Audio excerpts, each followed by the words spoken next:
Hola, mi nombre es Jorge Luis Arce Solano, profesor de la asignatura de Gerencia de Riesgos de la Escuela de Ciencias de la Administración. Les invito a estudiar los módulos del tema 2 de Riesgos de Crédito de Empresas. El siguiente video estará a cargo del doctor Juan Muñoz Giró, quien es especialista de amplia trayectoria en la implementación de modelos de riesgos. Esperamos que este módulo brinde los conocimientos y herramientas básicas sobre metodologías de medición de riesgos. Iniciamos con este módulo la presentación del modelo de análisis de riesgo de crédito, pero para empresas. Al igual que lo que vimos en el modelo de riesgo para personas, en el de empresas también vamos a definir 3 indicadores de riesgo, los mismos que hemos visto para los archivos anteriores. Estos indicadores tienen que ver con la pérdida esperada, el valor en riesgo y la pérdida inesperada. Son los mismos, solo que en el caso de empresas vamos a tener algunas diferencias que son importantes de rescatar, no solo en la disposición de datos, su recolección y su análisis, sino también con la técnica estadística para calcular la probabilidad de incumplimiento.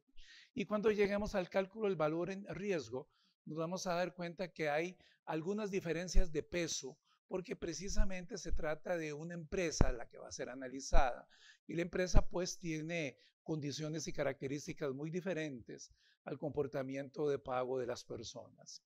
El primero de los indicadores con el que vamos a iniciar el análisis del riesgo corporativo tiene que ver con la pérdida esperada. Recordemos que la pérdida esperada es un concepto que se asocia con el costo que le enfrenta el banco o la institución financiera con el riesgo de la empresa.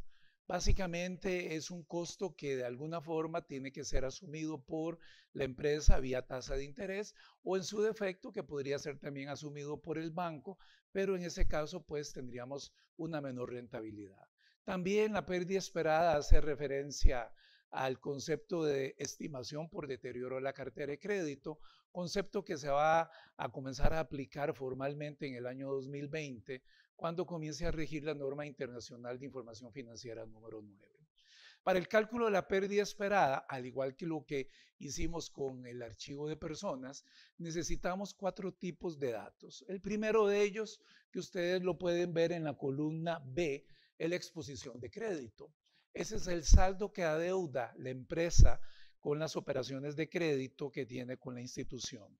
En este caso, esos saldos están expresados en dólares, son alrededor de 99,000, 100,000 dólares para cada empresa, por ahí anda. Pero ese es el dato que debe estar registrado en el balance como la deuda que tiene el cliente con la institución financiera. Ese dato pues no es difícil de obtener, tiene que estar a disposición inmediata para el análisis. El otro dato que vamos a ver más adelante tiene que ver con el plazo de maduración. Es el parámetro que nos dice cuál puede ser el impacto del plazo al vencimiento en la generación de la pérdida. Lo vamos a repasar más adelante, pero recordemos que aquí la idea tiene que ver con la posibilidad de que si resta un plazo alto para la recuperación del crédito, pues es de esperar entonces que el riesgo y su pérdida asociada también sean altos en función de ese plazo. Hay un tercer elemento que ya lo hemos visto, pero lo vamos a repasar en su momento cuando llegamos ahora ahí, que tiene que ver con aquella proporción de la operación de crédito que está al descubierto porque el valor de la garantía es insuficiente. Recordemos que en los modelos avanzados como este parámetro se denota con las letras LGD por el acrónimo en inglés Loss Given Default. ¿Cuál sería la pérdida si se diera el incumplimiento? Y el cuarto de los parámetros que vamos a tener que calcular para llegarle a la pérdida esperada tiene que ver con la probabilidad de incumplimiento.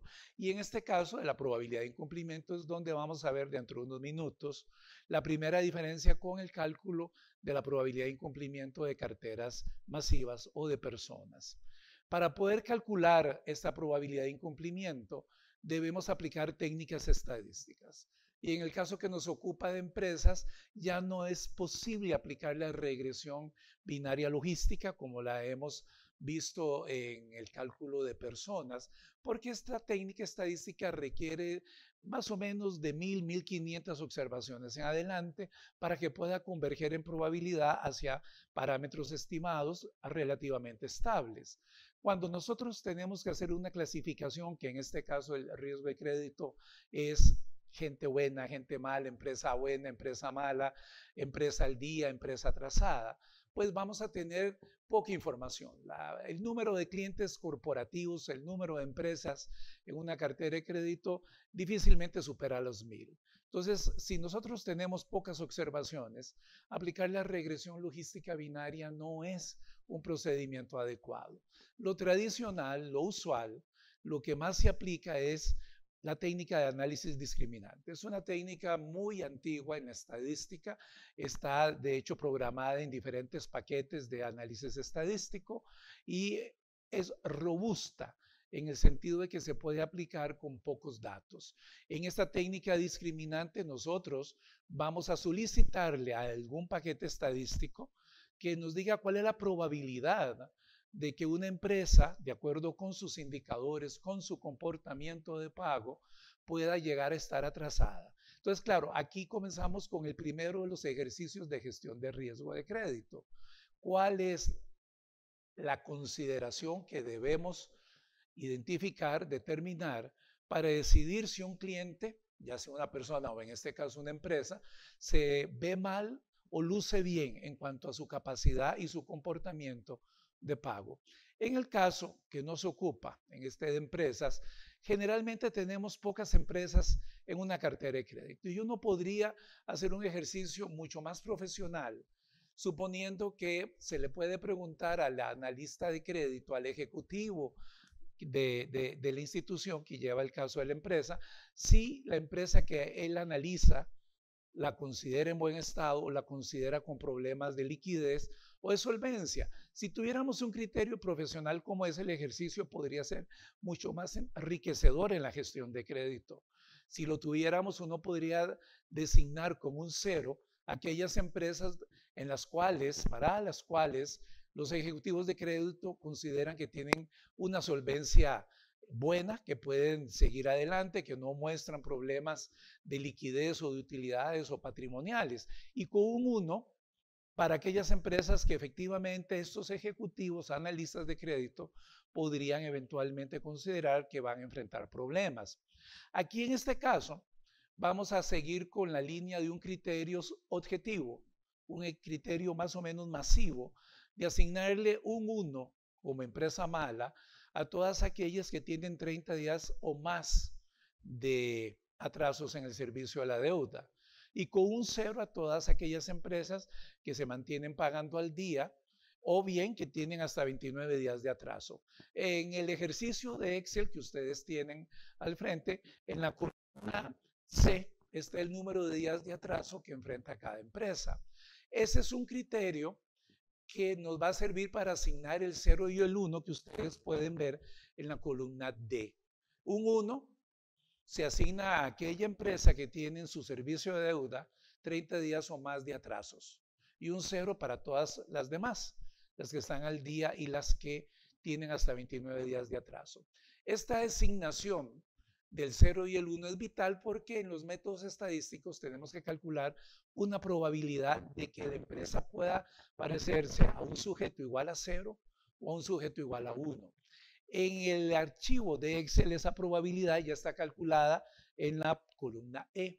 Esa probabilidad se obtiene de aplicar análisis discriminante a un conjunto de indicadores que nosotros manejamos en análisis financiero de empresas. Los indicadores se pueden observar donde está la pestaña Indicadores del Excel.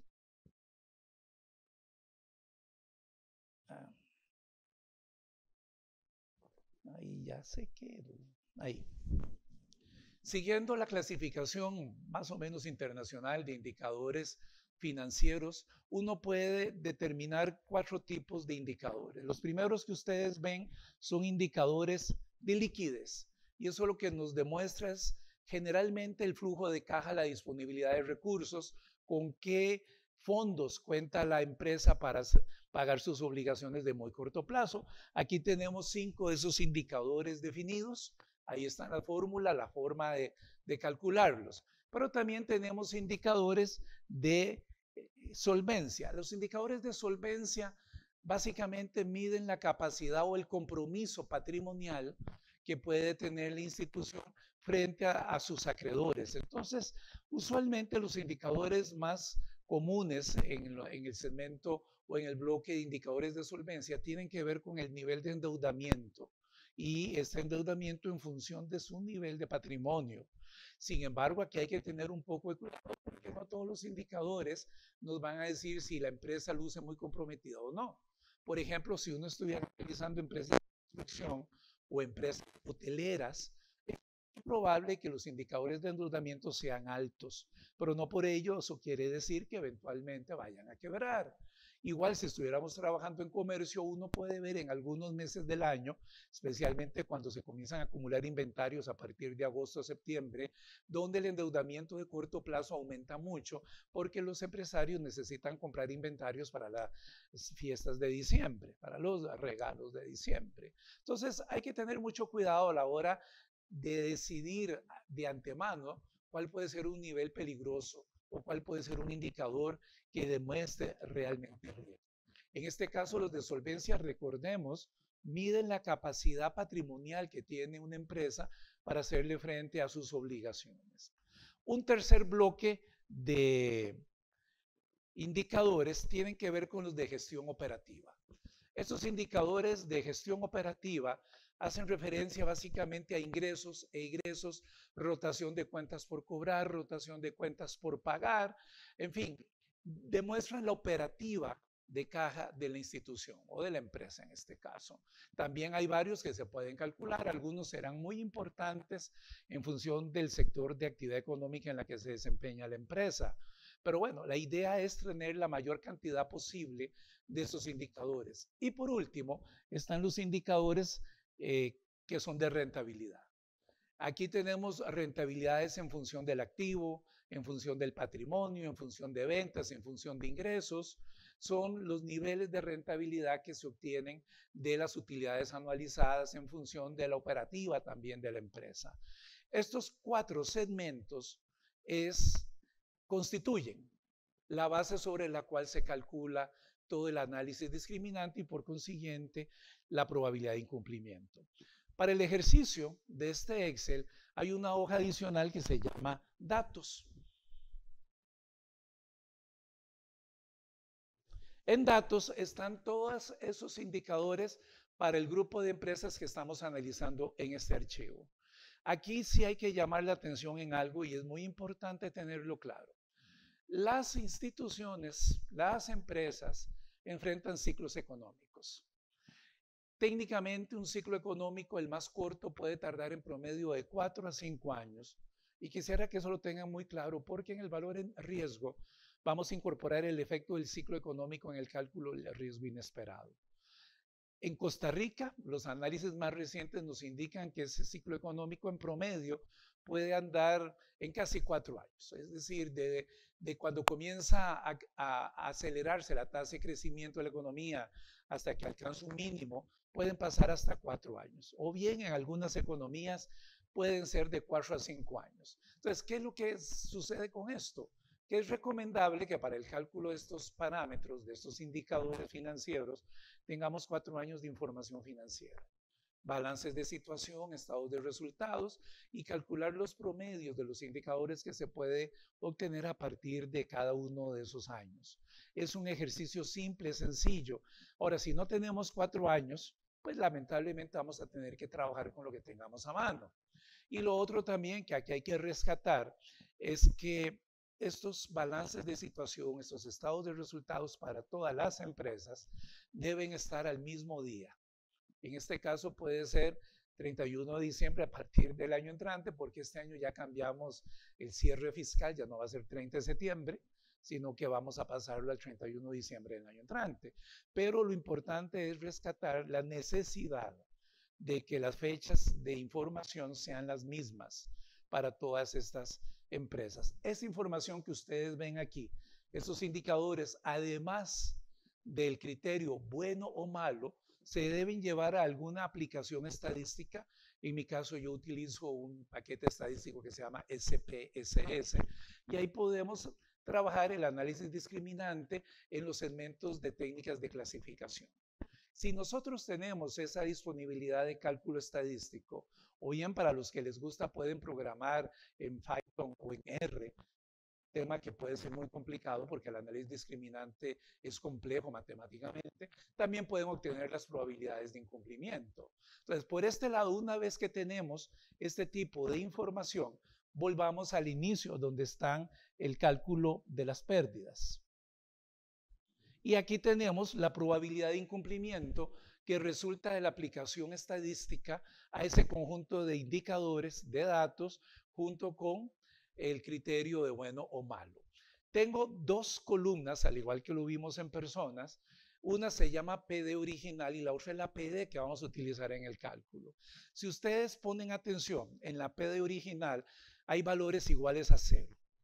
Nosotros, cuando nos enfrentamos al cálculo del valor en riesgo, tenemos que eliminar y evitar una probabilidad idénticamente igual a 0 o idéntica a 1 por motivos de cálculo. Si recordamos el módulo de personas, en algún momento tenemos que aplicar la función inversa de la distribución normal estándar. Cuando una probabilidad es igual a 0 o es igual a 1, el inverso de la distribución normal estándar se indefine. Entonces aquí vamos a aplicar un criterio. Básicamente todas aquellas probabilidades iguales a 0 las vamos a elevar a 0,10% para poder complementar el nivel de confianza con el que se trabaja el valor en riesgo, que es 99,9. Ahora, si encontráramos una probabilidad idéntica a 1, la vamos a reducir a 99,9. Es un criterio que puede ser cambiado en función de alguna gestión de riesgos, en función de algún criterio de apetito de riesgo, pero para efectos de este ejercicio vamos a dejar entonces en 0,10% aquellas probabilidades idénticas a 0 y en 99,9% las probabilidades idénticas a 1. Y si nosotros tenemos esta información ya calculada con el SPSS, pues vamos a estar en capacidad de calcular la pérdida esperada, que lo haremos en el siguiente módulo. Muchas gracias por su atención y esperamos que este material sea de provecho. Se despide de ustedes Jorge Luis Arce Solano.